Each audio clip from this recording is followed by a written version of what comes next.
Bapak inget gak kalau sedekahnya bukan pagi-pagi habis subuh? Kalau di Jawa, di Boyolali, atau di saya, di Kutoarjo, atau ini di Bogor, zaman dulu, zaman nenek saya, mungkin sampai sekarang masih ada, beras jimpitan. Apa? Beras jimpitan. Nah, berapa sih? Sekaleng kecil. Iya. Diambilnya kapan? Malam. Iya. Malam-malam diambilin. Makanya orang kampung zaman dulu nggak ada musibah. Mana ada ya? Didatengin debt collector. Ada gak orang zaman dulu? Nggak ada. Tapi sekarang boleh rumahnya soge, boleh rumahnya di pinggir jalan raya, boleh rumahnya ada motornya, ada mobilnya, tapi ditongkrongin sama debt collector. Iya.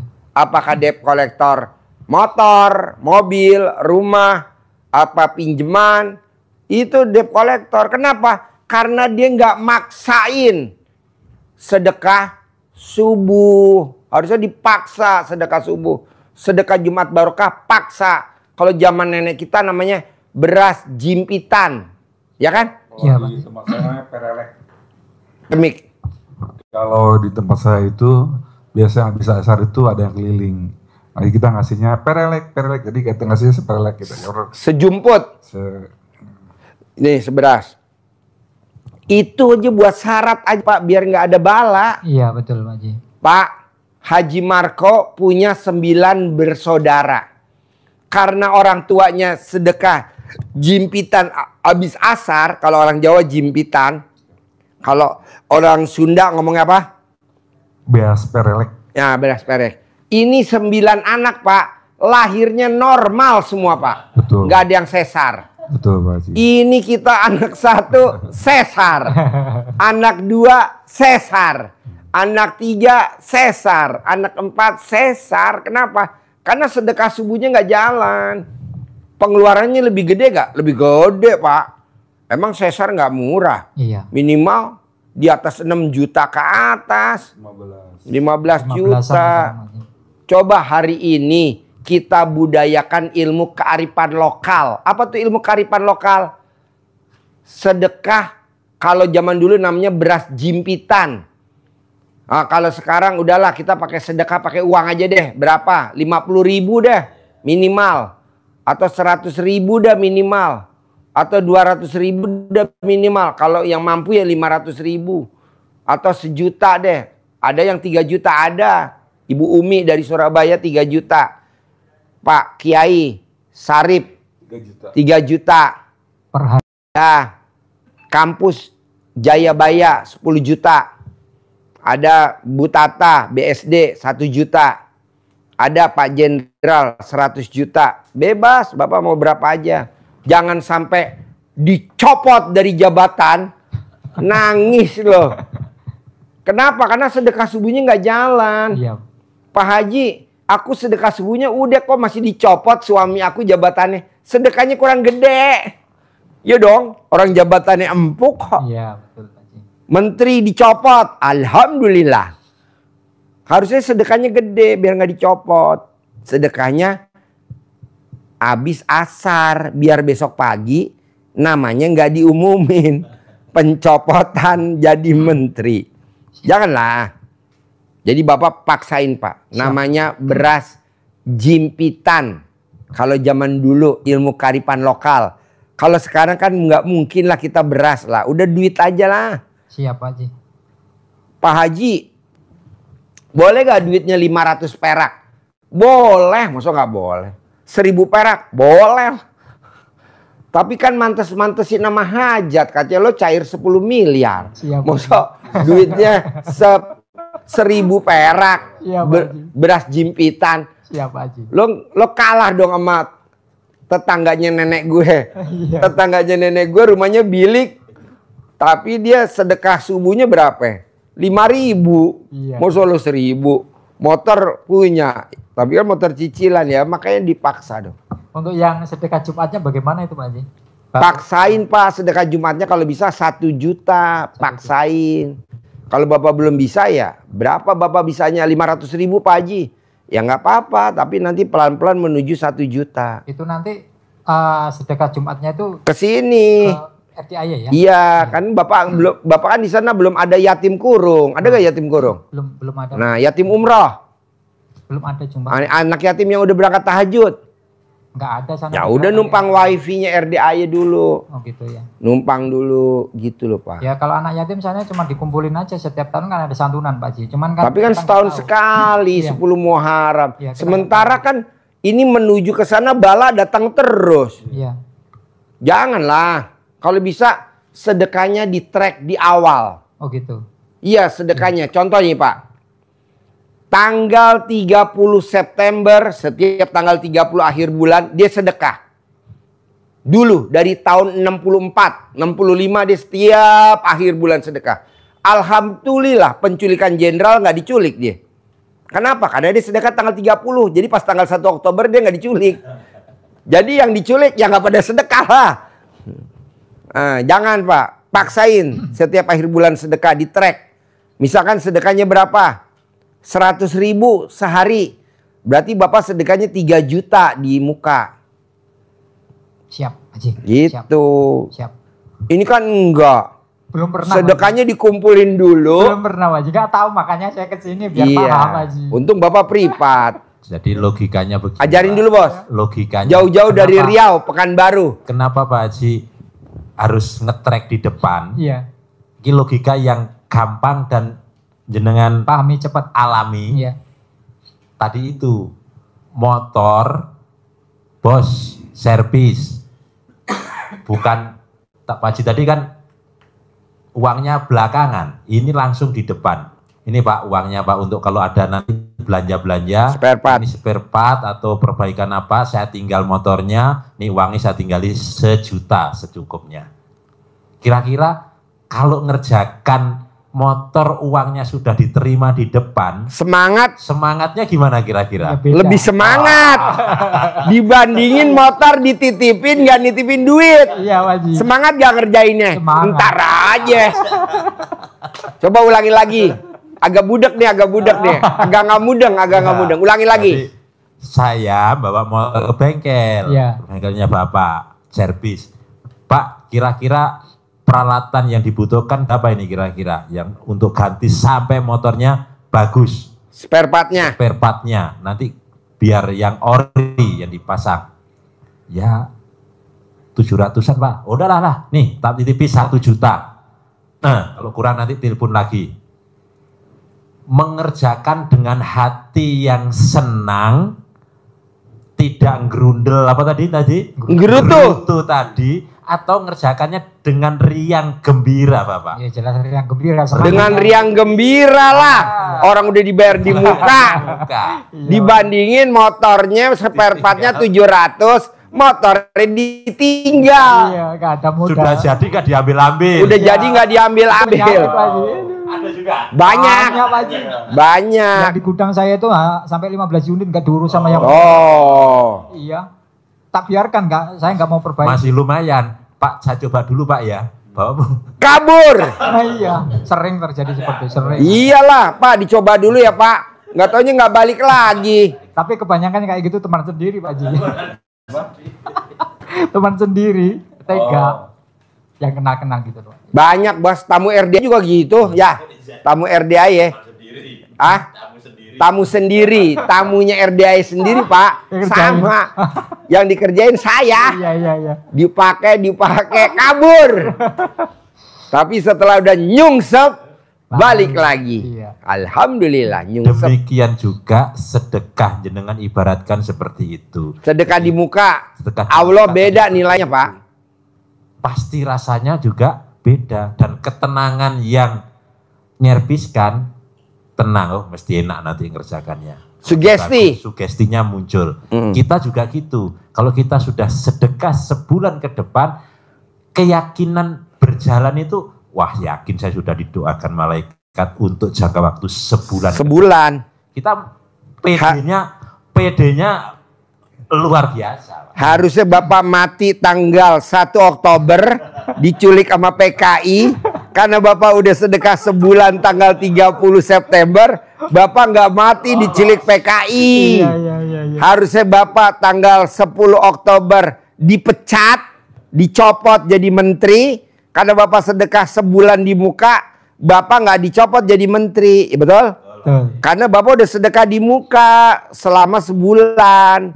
Jadi pada saat ada rapat presiden mau nyopot si A, nggak bakal dicopot, nggak bakal dibahas si A. Kenapa? Karena si A-nya udah sedekah di muka kan sebulan. Betul, Pak Haji. Orang duitnya ada kok, ngapain disimpan di tabungan, ya kan?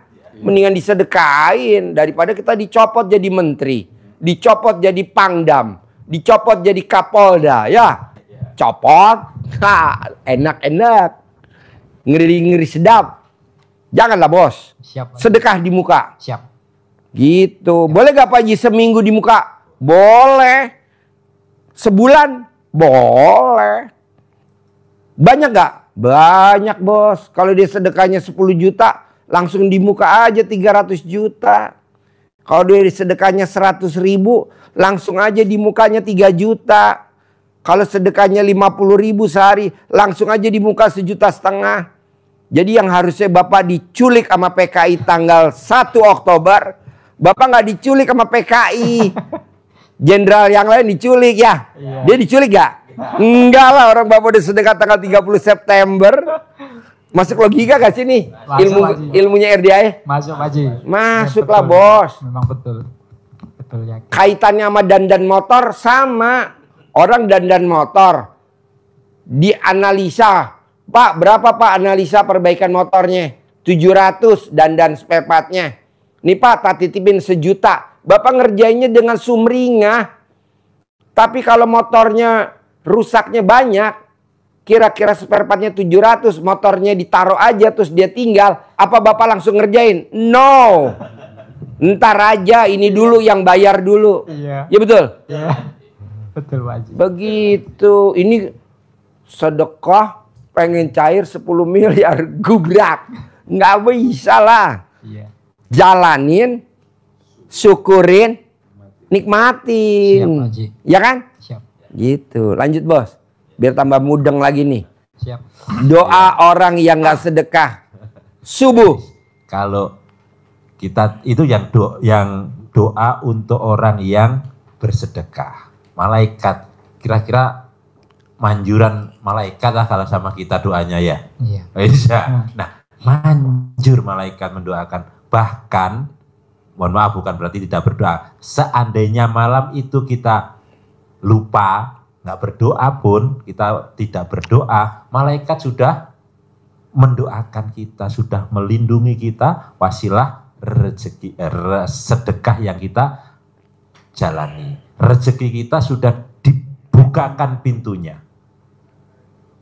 Karena sedekah menolak balak dan membuka pintu rezeki. Nah, doa malaikat yang melihat manusia yang tidak bersedekah, inilah yang harus kita blok. Jangan doa untuk saya. Jangan doa untuk saya. Caranya gimana? Tidak boleh melarang-melarang itu. Melarangnya sudah diajarin kita. Sedekah. Pasti aku nggak doa. Oh, udah sedekah, berarti nggak doa. Doanya dahsyat. Allah binasakan, lenyapkan, hancurkan, bangkrutkan usaha. Mending bangkrutkan. Ada lagi kelanjutannya. Hinakan. Hinakan. Menjadi terhina. Terhina. Tahu gak Pak orang terhina?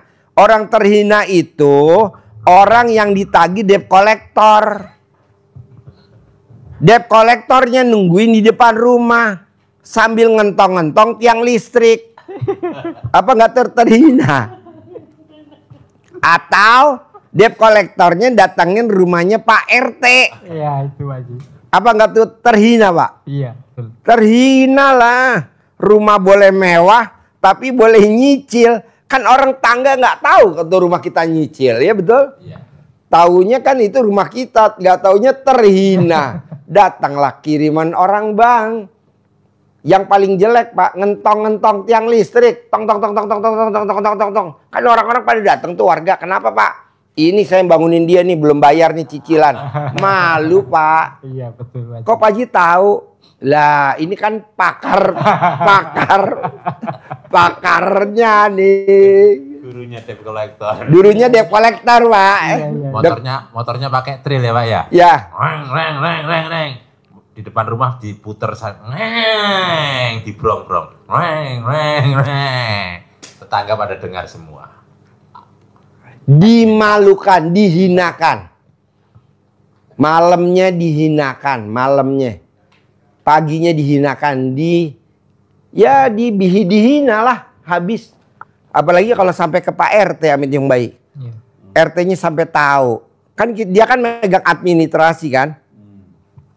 Kenapa ya rumah itu bayaran kebersihannya sama sampahnya telat. Gak taunya dihinakan dengan datangnya debt collector. Janganlah. Lanjut, Bos. Jadi supaya kita tidak dihinakan oleh Allah seperti di surat Al-Fajr itu kan 1 ayat yang ke-15, Rabbi akraman, Allah memuliakanku. Yang ayat yang ke-16, Rabbi ahanan, Allah lagi menghinakanku karena rezekinya sempit. Yang Allah memuliakanku, Rabbi akraman, karena rezekinya longgar, lapang rezekinya. Apakah karena Allah menghinakan, apakah karena Allah memuliakan? Itu karena ada sebabnya. Apa sebabnya Allah? Ayat yang ke-17. Kalla balla tukrimunal yatim. Bukan aku, bukan Allah, bukan karena kamu dihinakan, bukan karena kamu dicoba oleh Allah. Karena apa? Bal, tetapi karena la tukrimunal yatim, karena kamu tidak memuliakan anak yatim. Karena kita tidak memuliakan anak yatim, kembali ke ayat yang ke-16, berarti kita dihinakan oleh Allah. Rabbi ahanan.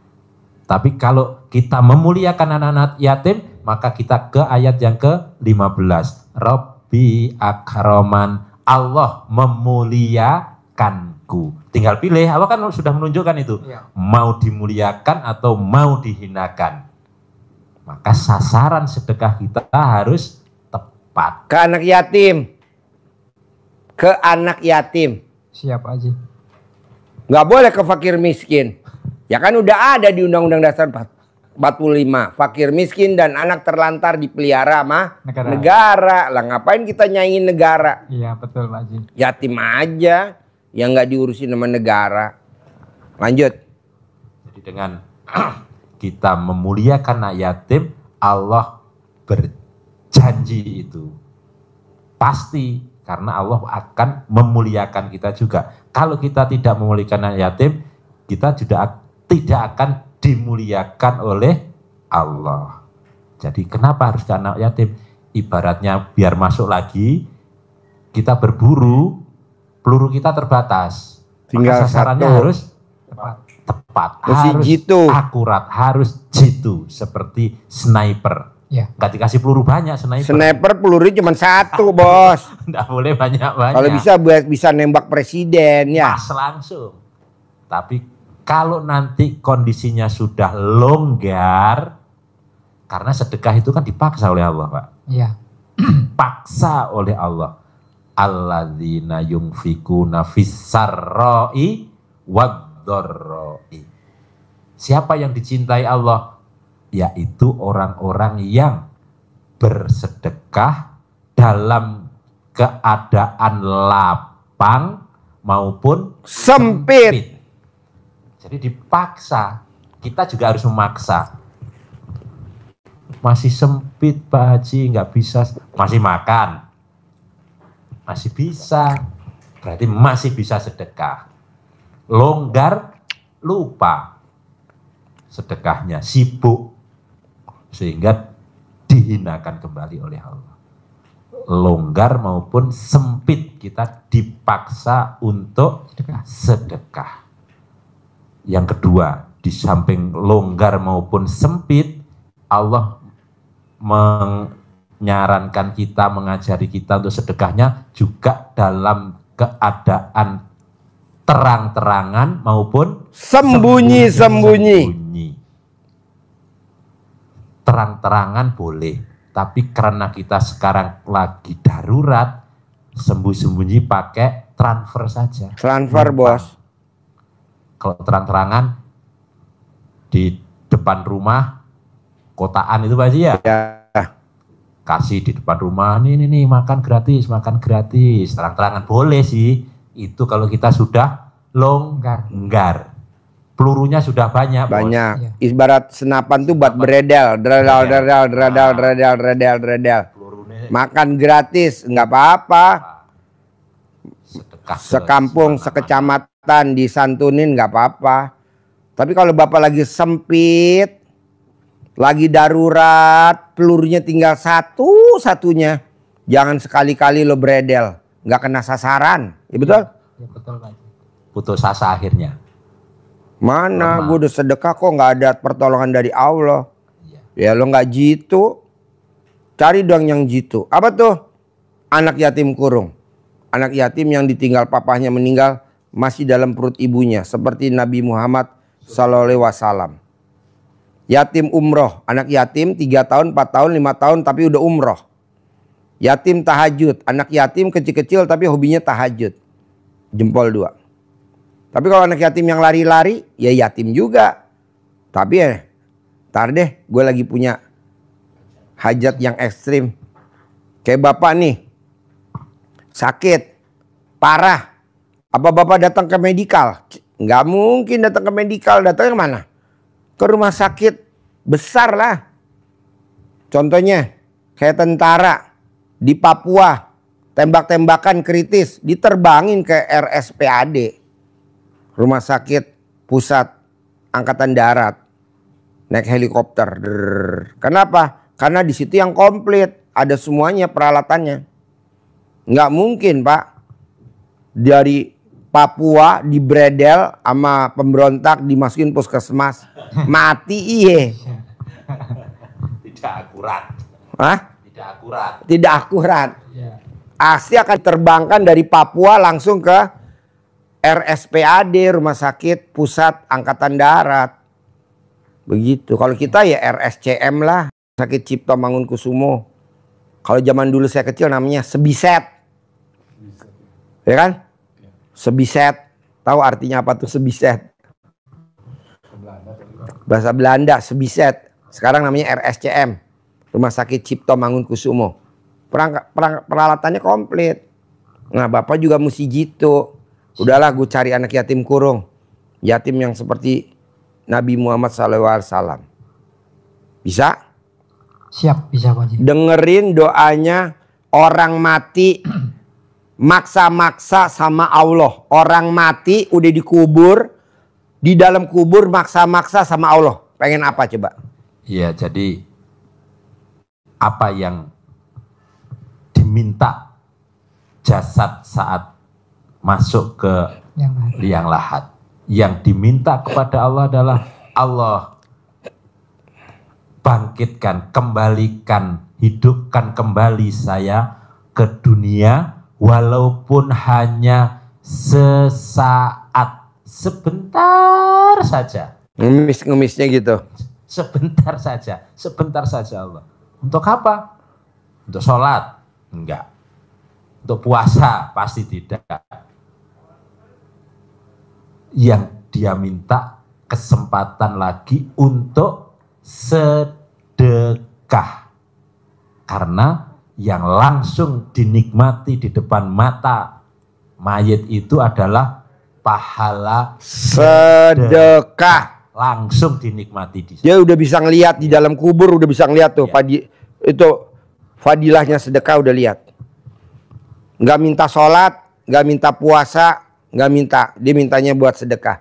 Kata Allah, kemarin kemana aja lu gue hidupin selama 70 tahun, selama 56 tahun lu kemana aja lu sibuk jadi bengkel montir. Mana sedekah lu? Nggak ada, yang ada lu bikin kesel pemilik motor. Iya. Sedekahnya nggak ada, bikin kesel pemilik motor. Ya kalau gini kan sudah paham Pak Haji. Sudah pemahaman. Alhamdulillah. Karena privat ya. Iya, Pak Haji. Kalau nggak privat, mana bisa. Anugerah ini Pak Haji. Iya, lo paksain privat. Iya. Paksain. Siap Pak Haji. Paksain biar kita bisa ngobrol berdua. Iya. Nyenak. Kalau enggak rame-rame bos. Kita juga ngelihatnya banyak. Aduh kasihan. Gue mau nolongin. Bayangin bos kalau privat ada 400 orang. Gue mau nolongin 400 gimana? Iya. Nggak mungkin lah. Enakan begini, kalau begini kan satu-satu. Bos, lu tuh penyakitnya cuma 2. Apa tuh? Kan kelihatan. Gibah sama julid. Kayak tadi tuh yang nomor 2 dari Depok. Karena dia ada tremor. Iya. Makanya badan lu ada setannya, ada jinnya. Ada lagi tadi yang nomor 1 tuh. Dari Jepara. Bapak itu tadi. Ya bapak-bapak tuh yang Jepara tuh. Gue bilang, Bapak kapan terakhir alat laminnya ngaceng? 2 tahun yang lalu Pak Haji. Kok Pak Haji tahu kalau saya nggak ngaceng? Ya karena gue lihat kan. Gue tuh kalau suruh neropong ngaceng juara 1. Gimana Pak Haji saya supaya ngaceng? Bisa Pak, nanti dipanasin pakai lilin. Gitu. Nah bos ajarin terakhir sebelum kita tutup. Paksain. Sholat ba'diyah qobliyah jangan bolong. Paksain. Abis maghrib sampai isya wajib sholat tobat. Paksain. Sifat 18 nggak boleh ada. Siap. Paksain. Terakhir nih. Paksain. Dari bangun tidur sampai mau tidur. Ngucap Alhamdulillah. 999 kali sehari 27 kali. Ajarin. Singkat aja. Tapi maksa. Ya, yang pertama wajib kita tegakkan sholat sunnah ba'diyah qobliyah. Mengeringi waktu-waktu sholat fardu. Siap. Karena ini menjadi penyeimbang. Jadi supaya hidup kita ini balance. Nah, itu kan kalau dia nggak tahu balance. Dia taunya pelek motor. Motornya kan harus muternya balancing ya, harus dibalancing. Lo nerangin dia lihat wajahnya wajah motor aja. Motornya harus. Nah, ini itu supaya stabil, biar tidak miring-miring. Nah, itu biar tidak miring. Itu wajib untuk menegakkan sholat ba'diyah qobliyah. Karena dengan menegakkan sholat, salah satunya sholat sunnah ba'diyah qobliyah itu dijamin oleh Allah usahanya tidak akan mengalami kerugian. Tijarohnya kata Allah lan tabur, tidak akan mengalami kerugian, tidak akan mengalami kebangkrutan. Satu tadi itu sedekah. Itu ada ayatnya bos di Al-Quran. Ada ayatnya, dasarnya ada. Yang kedua sholat sunnah yang penyeimbang tadi. Termasuk di dalamnya sholat sunnah taubat. Kenapa? Harus dibersihkan sifat 18 itu dari dalam jiwa kita. Sebersih-bersihnya. Rangkumannya yang awal kita bahas tadi, ghibah dan julid. Rangkuman dari sifat 18. 18 maghrib sampai dengan isya. Kenapa harus maghrib sampai dengan isya? Ada sholat sunnah awabin. Sholat sunnah membersihkan diri. Sholat sunnah taubat. Itu fadilahnya, pahalanya, dosa kita 80 tahun diampuni oleh Allah. Umur lo berapa? 52 Pak. 52. Masih ada waktu 30 tahun lo berbuat dosa. Kan janjinya di Al-Quran kan gitu. 80 tahun dosa lo diampuni sama Allah. Umur lo sekarang 52. Anggap aja 50. Iya. Lo bikin dosa sebanyak-banyaknya 30 tahun. Jangan lah Pak Haji. Alah nggak apa-apa. Eman-eman ya. Dan nilai ibadah itu setara sebanding dengan ibadah selama 12 tahun. Jadi nilai, kenapa kita menekankan sholat taubatnya di waktu itu? Karena kita ngambil hadis Nabi yang fadilah sholat di antara maghrib sampai dengan isya itu. Jadi bukan baca Quran. Nah yang lainnya itu diniatkan untuk membersihkan dari hati kita. Saya niat sholat sunat taubat 2 rakaat karena Allah Ta'ala untuk menghilangkan sifat gundah dari dalam hati saya. Sampai 18. Siap ya? 1, 2. Yang ketiga, sifat 18 itu, sifat busuk itu harus dihilangkan sejauh-jauhnya. Supaya hati kita bersih. Karena kalau hati kita bersih, dijamin oleh Allah, hidupnya akan selalu beruntung. Tapi kalau kotor, buntung. Pak Haji katanya, beruntung, kalau kotor jadi buntung. Ayatnya, qad aflaha man zakkaha. Pasti, niscaya kamu selalu beruntung. Bengkelmu, kehidupanmu, rumah tanggamu selalu beruntung. Siap. Caranya apa? Zakkaha, dengan membersihkan semua penyakit hati. Salah satunya yang dirangkum dalam sifat 18 dan 2 plusnya julid dan ghibah. Tetapi sebaliknya, wa qad khaba man dassaha, dan pasti niscaya kamu akan buntung, kamu akan selalu merugi, kehidupanmu akan selalu sengsara. Kenapa? Karena kamu dassaha, karena kamu mengotorinya. Kalau hatinya kotor, dijamin oleh Allah sengsara hidupnya. Tinggal pilihan, boleh memilih. Milih yang kotor atau milih yang bersih, diperbolehkan oleh Allah. Karena Allah sudah fa'alhamaha fujuroha wa taqwaha. Memang diilhamkan, diberi kesempatan pilihan oleh Allah. Nah, terakhir, doanya tidak boleh dengan cara meminta. Menjadi pengemis. Nih cara doanya ya, dengerin. Ya, ini pamungkas nih. Ini negatif. Auranya kan aura negatif. Jadi pengemis kan negatif. Seakan-akan kita tidak punya rasa syukur. Diingatkan oleh Allah, fabi ayyi alai rabbikuma tukadziban. Nikmat Tuhanmu yang mana yang engkau dustakan? Masih ngerengek-ngerengek aja, minta-minta aja. Syukuri dong. Maka atas ayat ini dan ayat la ing sakartum la azidanakum, kalau kamu bersyukur pasti aku lipat gandakan nikmatmu. Berarti doanya gimana? Harus dengan bersyukur. Alhamdulillah, alhamdulillah, alhamdulillah. Terima kasih Allah.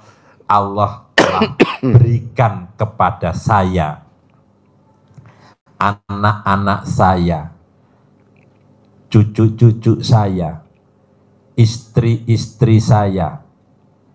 Satu mawar. Oh, satu mawar. Itu ya, kan umur panjang. Kan kita bersyukur diberi umur panjang. Bukan doanya meminta, ya Allah berikan umur panjang kepada saya, kepada istri saya. Emang sekarang sudah mati. Kan sudah diberikan umur panjang, syukurnya mana? Jadi kita bukan minta lagi, minta lagi. Syukur, terima kasih. Udah dikasih rumah, minta lagi. Yang itu aja disyukurin dulu. Pasti ditambah lagi. Tambah nanti. Umur panjang, kesehatan panjang, pernikahan panjang, rezeki panjang. Karena sudah diberi rezeki, kita mensyukuri. Bukan, ya Allah berikan rezeki kepada hamba Allah. Emang gak diberi selama ini? minta-minta, syukurnya mana? Kan gitu, Pak. Iya, betul. Bersyukur, auranya positif. Baru sebut hajat. Tapi jangan minta, sebut hajat ini bersyukur. Mensyukuri nikmat, sebut hajat. Umur panjang, kesehatan panjang, pernikahan panjang, rezeki panjang, penghasilan sebulan 10 miliar, rumah 1000 meter, mobil Pajero, apa saja. Bengkel sebesar ahas yang ada di depan rumah itu jadi bengkel saya. Sebut hajat, tapi bersyukur, bukan mengemis. Bisa masuk, Bapak? Bisa. Masuk. Ya, Oke. Siap, Pak Haji. Ada lagi? Ini caranya gimana, Pak Haji? Kan gak kurang paham. Apa? Centongnya. Oh, nyentongin, pakai duit, nyentongin. Oh, gitu. Bapak cari duit di rumah Ya. yang ganjil 50 ribuan uang baru, 75-an yang baru, 100 ribuan yang baru, Bapak centongin. Kalau sekarang kan ada duit yang 200 ribuan baru, pakai 200 ribuan yang baru, lebih cepat lagi tuh manggil duit 10 miliar. Ada gak? Ada di bank, tinggal nuker aja. Siap, Bang, nuker dong 200 ribuan baru. Nah, jadi ada 20 ribuan baru, 50 ribuan baru, 75 ribuan baru, 100 ribuan baru, 200 ribuan baru, jadi ganjil. Manggil. Cair, Pak, 10 miliar. Banyak kok tamu-tamu saya yang pada privat di Dharma Wangsa, yang pada privat di Grand Hyatt. Cair 10 miliar. Masa Bapak enggak? Siap, Pak Haji. Ya. Enaknya privat kan Bapak saya ajarin. Sama. Seperti Pak Haji. Sama. Kan? Ya, siap. Sama. Praktek ya? Siap, Pak Haji. Oke? Oke. Terima kasih ya. Terima kasih, Sip, Pak Haji. terkabul. Yuk promosi besok hari Minggu.